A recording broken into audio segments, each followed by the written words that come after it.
Dada panas, sendawa asam atau tenggorokan terasa pahit, kapan itu masih normal dan kapan itu harus curiga itu tuh GERD tuh gitu. Dilihat frekuensinya. Dilihat frekuensinya. Iya, lebih dari 2 kali seminggu. Oh, yang tadi ya. Itu penyakit udah. Oke. Tapi kalau cuma sekali doang, nggak perlu khawatir ya? Nggak perlu khawatir. Tapi kalau sekali tapi tiap hari baru mau bilang itu jadi masalah. Sekali doang sih dok, tapi setiap hari ya itu jadi masalah. Kalau sekali-kali mah nggak perlu khawatir ya? Enggak. Itu biasanya kenapa itu sih biasa. kalau sekali-kali? Biasa. Bisa aja kita kekenyangan, bisa aja mungkin kita posisinya lagi nggak benar, kita baring gitu. Itu kalau sekali-sekali nggak apa-apa. Atau mungkin katupnya itu pas lagi lemah, misalnya kita pas lagi minum alkohol agak banyak gitu. Itu kalau sekali-sekali nggak apa-apa.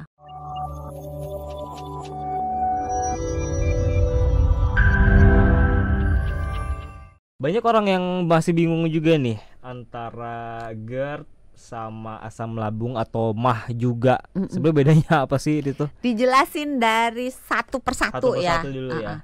Kalau orang menyebut kata MAH, kalau di sini kan sakit asam lambung gitu, jadi campur aduk semuanya. Betul. Sebenarnya MAH itu adalah nama organ. Jadi kalau kayak misalnya tangan gitu, hidung gitu, nama organ. Oke. MAH itu organ yang merujuk ke kantong nasi alias lambung. Nah, kalau sakit MAH sebenarnya adalah sakit yang mengenai kantong nasi atau lambung.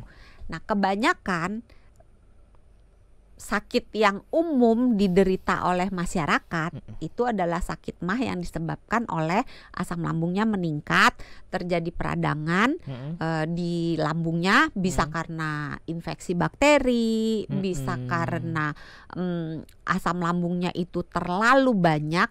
Nah, kalau dia diem asam lambung yang terlalu banyak itu dan menyebabkan gangguan di lambungnya saja, maka itu namanya sakit MAH yang disebut sebagai gastritis.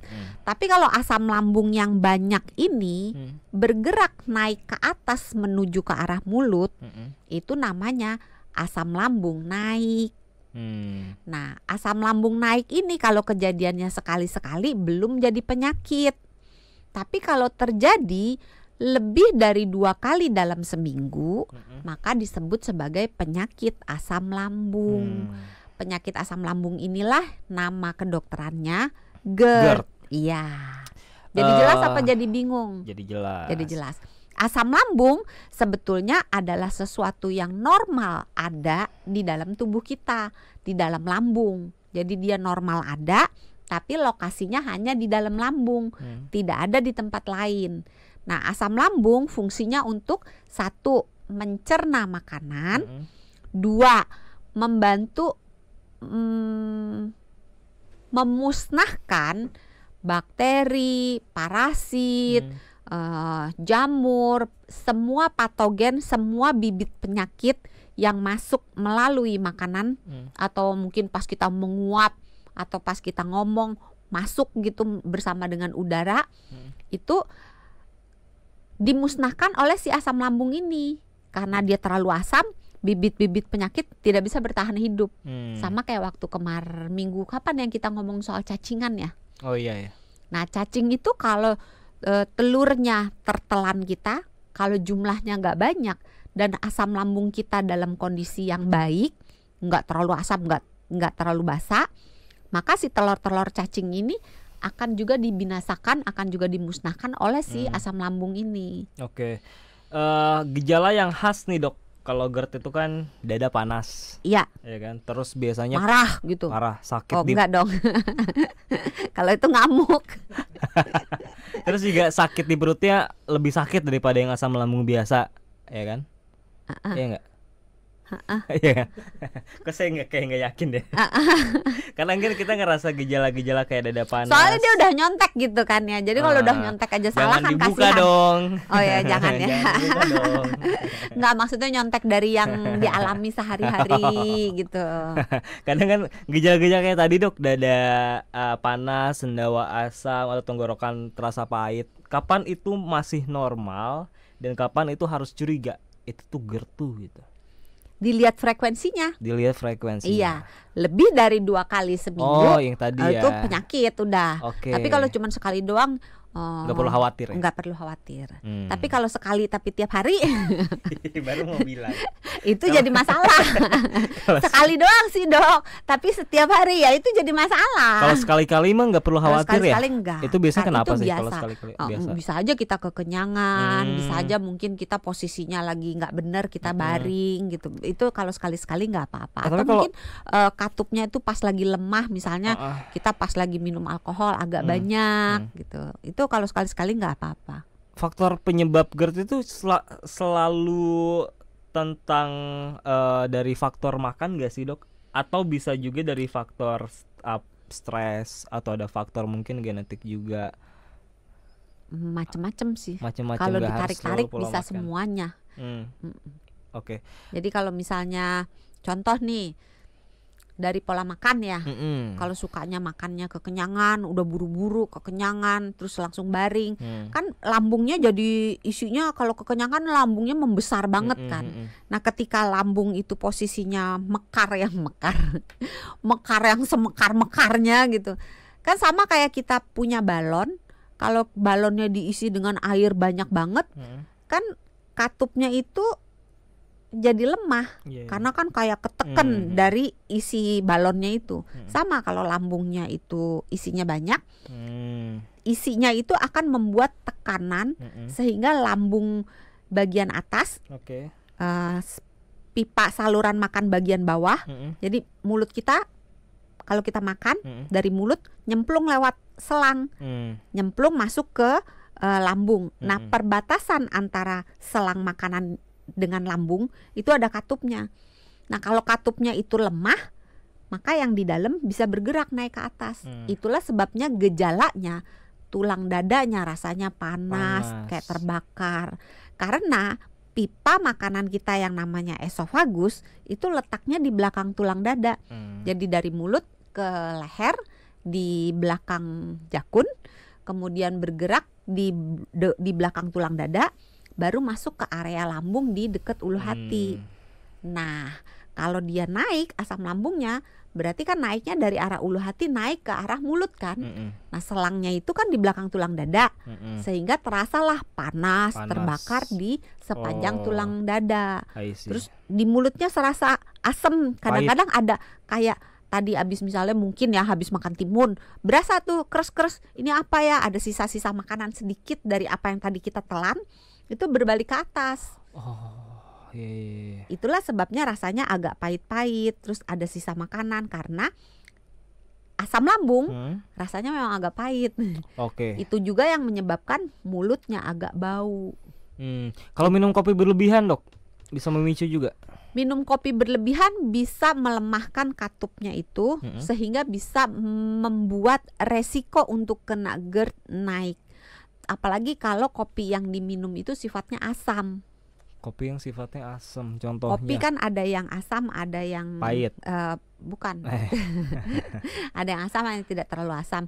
Yang asam itu yang Arabica, yang Robusta tidak terlalu asam. Tuh waktu seminggu lalu atau 2 minggu lalu kita ngomong soal kopi ya. Ini sekaligus ralat ya. Saya ngomongnya tuh kebalik gitu. Harusnya yang asam itu yang Arabica. Nah kalau jenis kopinya asam, ingat tadi makanan yang asam, yang pedas, yang berminyak, soda, kafein, alkohol. Inget loh. Iya, alkohol doang inget. Mabura gitu kan. Itu bisa menyebabkan si GERD-nya itu lebih mudah untuk muncul. Kalau udah terdiagnosis GERD nih dok, apakah itu bisa sembuh total dengan minum obat terus, ngejaga pola makan, atau cuma bisa dikontrol aja nih? Kadang karena ada temen tuh yang dari dulu GERD sampai sekarang gitu loh. Pada umumnya bisa sembuh total. Walaupun pada beberapa orang setelah sembuh total bisa kumat lagi kalau gaya hidupnya jelek. Tapi kalau GERD-nya itu sudah menyebabkan cacat, menyebabkan struktur itu apa ya, jaringan parut, itu tidak bisa dikembalikan seperti sedia kala. Jadi dalam perjalanan si asam lambung ini dari kantong nasi, dari lambung menuju mulut, itu kan dia lewat pipa makanan yang namanya kerongkongan, atau bahasa kedokterannya esofagus. Nah, di dalam kerongkongan itu tidak ada sel-sel pelapis permukaan bagian dalamnya itu yang tahan terhadap asam lambung. Karena tidak ada asam lambung normalnya di area situ kan. Jadi oleh tubuh, karena tidak ada asam lambung yang harusnya ada di dalam lambung, maka bagian itu tidak dirancang untuk tahan terhadap asam. Berbeda dengan lapisan dalam, sel-sel yang ada di lapisan dalam lambung. Itu sudah dirancang selnya itu supaya dia tahan terhadap asam lambung. Jadi dia kena asam lambung gak rusak-rusak. Nah, karena bagian kerongkongan gak ada sel yang tahan asam, maka ketika kena asam dia akan rusak. Nah, ketika dia rusak, mula-mula dia cuma radang doang. Cuman kayak kalau bibir cuman sariawan doang, tidak terjadi luka yang dalam. Nah, ketika itu tidak diperbaiki baik dengan gaya hidup maupun dengan obat-obatan, maka bagian yang tadi rusak, luka makin lama makin groak, lama-lama jadi ada bekas lukanya, jaringan parut. Nah, ketika sudah terbentuk jaringan parut, itu nggak bisa balik lagi.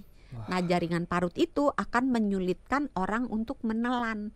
Biasanya kalau kita nelan, si otot kerongkongannya kan bergerak untuk dalam tanda kutip mendorong makanannya, mempermudah makanannya itu masuk ke bawah kan. Nah, ketika ada jaringan parut, gerakan ini sedikit terganggu, sehingga orang akan ngerasa kok kayak ada yang ganjel ya, mau nelen kok kayak susah gitu. Tapi kalau minum gampang, tapi begitu makanan padat, kok kayak mau nelen tuh susah gitu loh, kayak ada yang ganjel. Nah, itu kemungkinan sudah ada sesuatu di kerongkongannya.